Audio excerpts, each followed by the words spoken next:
भगवान भूत अधिपति भगवान शंकर का स्मरण कर कर, पंचाक्षर मंत्र का स्मरण कर कर अगर आप पूजन में बैठ रहे हैं, लक्ष्मी पूजन कर रहे हैं, तो ये पक्का है अगर हमसे कुछ त्रुटि हो भी गई तो भगवान भोलेनाथ उसको क्षमा कर देंगे। और माता से निवेदन करना, हे लक्ष्मी मैया, हे वैभव लक्ष्मी, हे माता अष्टलक्ष्मी, हे माँ संतान लक्ष्मी, धान्य लक्ष्मी, वैभव लक्ष्मी, प्रतिष्ठा लक्ष्मी, यश लक्ष्मी, कीर्ति लक्ष्मी, आरोग्य लक्ष्मी, संतान लक्ष्मी, हे माँ ऐसी कृपा करिए, आप हमारे घर से रुष्ट होकर ना जाइएगा। ये घर, ये परिवार, ये सब आपका है, सब आपका। ये किसी दूसरे का नहीं। मां पूजन करते समय माता लक्ष्मी से जरूर कहें, मां 4 साल हो गए, 2 साल हो गए, ये 2 वर्ष जो ये कोरोना महामारी में गए हैं, ये वर्ष जो बेकार निकल गए हैं, मां हो सकता है आप हमसे रुष्ट हो गई हो, पर आज क्षमा मांगकर अपने घर में आप प्रवेश करिए। मां आइए हमारे घर में, आप पधारिए। मां महाराज कितना सुंदर संवाद है। एक साहूकार की बेटी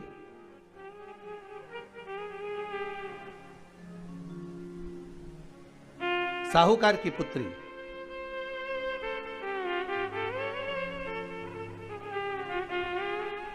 पीपल के वृक्ष के नीचे, बेलपत्री के वृक्ष के नीचे, आंवले के वृक्ष के नीचे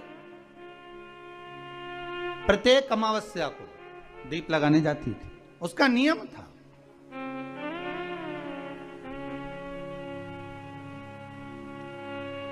साहूकार की पुत्री प्रत्येक अमावस्या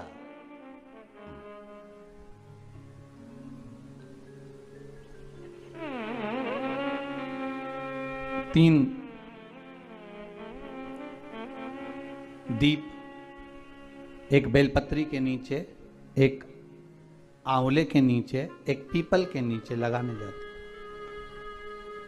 महाराज आज नारायण ने कृपा कर दी। और क्या कृपा करी कि आज सरस्वती, पार्वती और लक्ष्मी तीनों इन वृक्षों के नीचे जाकर विराजमान हो गए। पार्वती मैया तो पहले से ही बेलपत्री के नीचे है,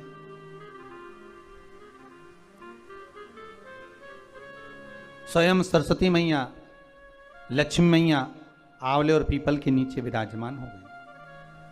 अब आज तीनों देवियों में बात हो रही है, आज तीनों देवियों में चर्चा हो रही है कि यदि आज अगर कोई दीप लगाने आया और पहला दीप जिसका लगेगा तो ये पक्का है कि मैं लक्ष्मी उसके घर में प्रवेश करूंगी।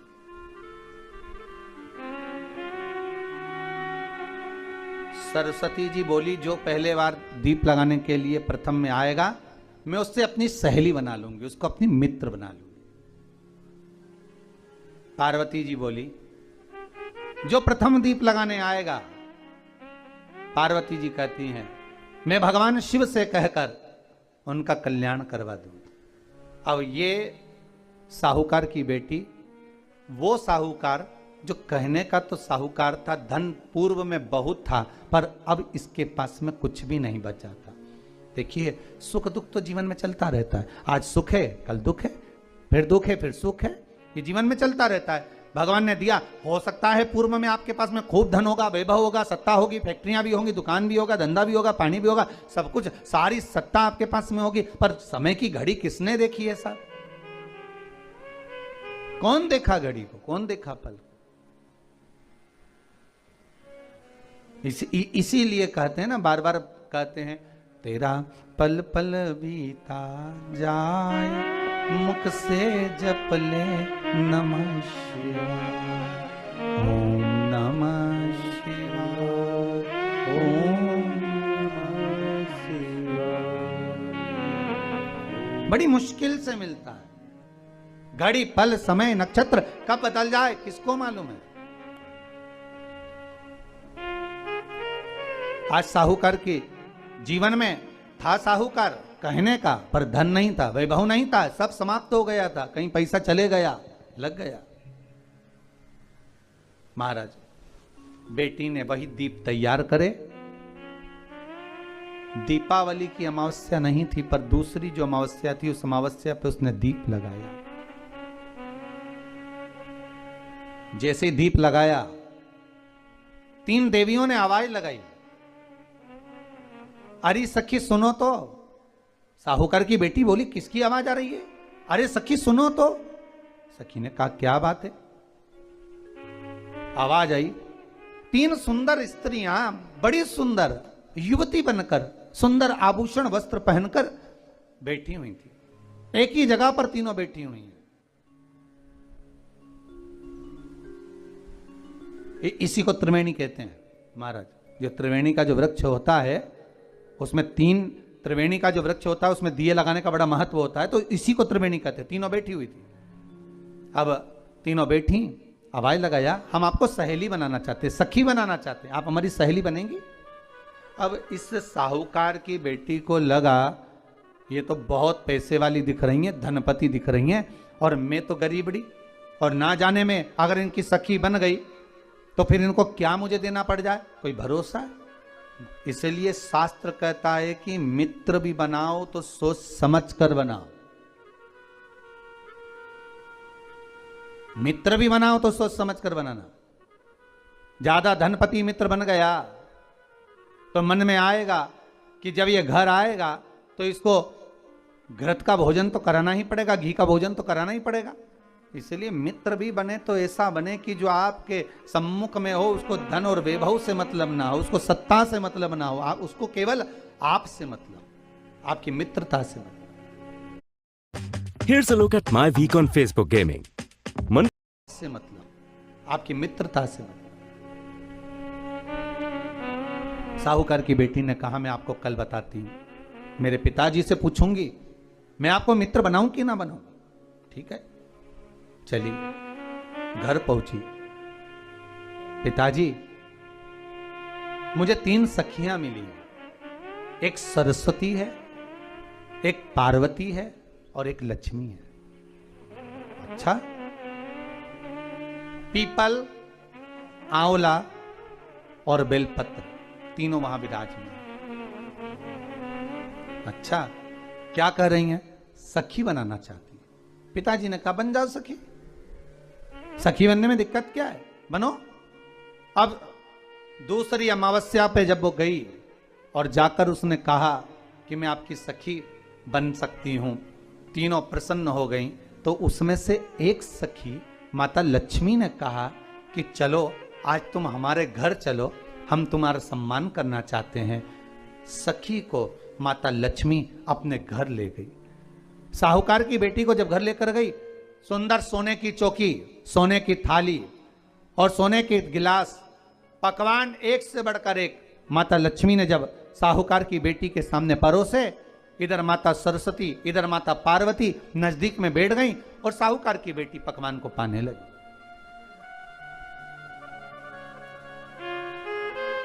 साहूकार की बेटी पकवानों को पा रही है, भोजन ग्रहण कर रही है। अब भोजन करने के बाद साहूकार की बेटी चली गई।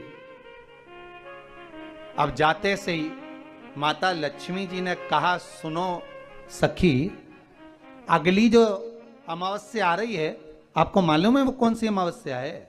नहीं। कहा, दीपमालिका, दीपावली की अमावस्या, आपको मालूम है? ओहो, पर एक बात हम आपको कहें। लक्ष्मी जी बोली, एक बात हम आपको कहें। हाँ बोलिए। हम चाहते हैं इस अमावस्या को आप हमारे घर आई हो, अगली अमावस्या को हम आपके घर आना चाहते हैं। क्या आप हमें बुलाएंगी? सखी ने कहा, साहूकार की बेटी बोली, अगर आपका मन है आने का तो आप आओ, मना नहीं है। साहूकार की बेटी हूं मैं। लक्ष्मी जी ने मन में सोचा, ठीक है, तैयारी करो। आज साहूकार की बेटी घर पहुंची तो पिताजी ने पूछा, बेटी आज बहुत देर हो गई तुझे आने में, कहां रह गई थी तू? कहां रह गई तू? बेटी कहती है 3 सखियों के घर गई थी, आने में देरी हो गई, पर मेरी सहेली माता लक्ष्मी जी कह रही हैं कि अमावस्या के दिन मैं तुम्हारे घर में आऊंगी। तो पिताजी ने कहा उसमें क्या दिक्कत है, तैयारी करो। तो पिताजी घर में अपने खाने के लिए तो कुछ नहीं, तो माता लक्ष्मी को क्या खिलाएंगे? कई लोग कहते हैं कि दीपावली पे ना तो हमारे यहाँ घी है, ना हमारे यहाँ तेल है, ना हमारे यहाँ कपास है, ना हमारे यहाँ पर मिठाई बन रही है, ना हमारे यहाँ अच्छे वस्त्र हैं, हम क्या पहने माता लक्ष्मी को रिझाने के लिए? पर शिव महापुराण की कथा कहती है अगर आपका भरोसा, आपका विश्वास, आपकी दृढ़ता परमात्मा के चरणों में लगी है तो परमात्मा लक्ष्मी पूजन की व्यवस्था भी वही कर देगा कि लक्ष्मी जी का सम्मान कैसे करना, आदर कैसे करना है। घर में बच्चों का विवाह होता है, टेंशन आपको होता है, परमात्मा पर छोड़ दो, भगवान विवाह कराने वाला होगा, भगवान पाणिग्रहण संस्कार कराएगा, भगवान व्यवस्था करेगा, क्योंकि जन्म उसी ने दिया है तो मृत्यु भी वही देता है, जन्म उसी ने दिया है तो पाणिग्रहण संस्कार भी वही करा देता है। क्यों सोचना? साहूकार ने कहा बेटी तो इतनी जल्दी हिम्मत हार गई कि तेरे घर में कुछ नहीं है? गाय का गोबर ला, लीपन कर, घर को पोंछ, कचरा उठाकर बाहर फेंकिया। पिताजी घर में तो कचरा भी नहीं है कि जिसका प्रयोग करा जाए, कचरा उठाकर बाहर फेंकिया। चौकपुर, पिताजी चौक पूरने के लिए तो मेरे पास में कुछ है ही नहीं, जो दीवार पर पोत रही है वही मिट्टी को पोत दे, चौक पूर। उनके घर गई थी, सोने की चौकी पर सुंदर आनंदमय भाव से बिठाया है मुझे, सुंदर सोने की थाली में भोजन कराया है मुझे, अब मैं क्या दूं? पिताजी कहते हैं अगर लक्ष्मी आपकी सहेली अगर आ रही है, बड़ी धनपति है, तो व्यवस्था भी वही करेगी। अब लक्ष्मी तो जाने की तैयारी में, सरस्वती उनके साथ जाने की तैयारी में, पर माता पार्वती नहीं गई। माता पार्वती ने कहा आज मैं नहीं जाऊंगी। क्यों? आज मुझे अमावस्या का दिन है ना, इसलिए बेलपत्री के पेड़ के नीचे मुझे रहना पड़ेगा। तो माता पार्वती बेलपत्र के पेड़ के नीचे रुक गई। अब ये दोनों जाने के लिए तैयारी करी, लक्ष्मी और सरस्वती जाने लगी, साथ में उन्होंने गणेश जी को ले लिया, रिद्धि सिद्धि को ले लिया और साहूकार के यहाँ जा रही हैं। जैसे ही साहूकार के यहाँ जा रही थी, इतनी देर में माता पार्वती को लगा कि इसके पास में जिमाने के लिए, रखने के लिए कुछ नहीं है। माता पार्वती ने एक चील का रूप लिया और उड़ती हुई एक राजकुमारी के हार को, रतन जड़ित हार को लेकर मां पार्वती गई और साहूकार के घर में उस फेंक दिया। साहूकार के दरवाजे पर जैसे फेंका, बेटी ने झाड़ू लगाते समय देखा कि कचरा, ये हार कहां से आ गया? पिताजी को दिखाया, अल्लाह मैं जाऊं, और साहूकार लेकर गया हार को। जो सेठ को दिखाया, महाराज ये हार तो करोड़ों का है, कोई साधारण नहीं।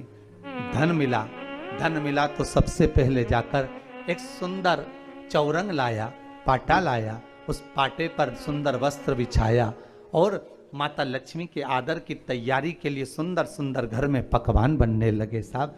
और सुंदर सुंदर पकवान बने। जैसे ही लक्ष्मी घर में प्रवेश करी, सरस्वती प्रवेश करी, गणेश प्रवेश करे, रिद्धि सिद्धि प्रवेश करी,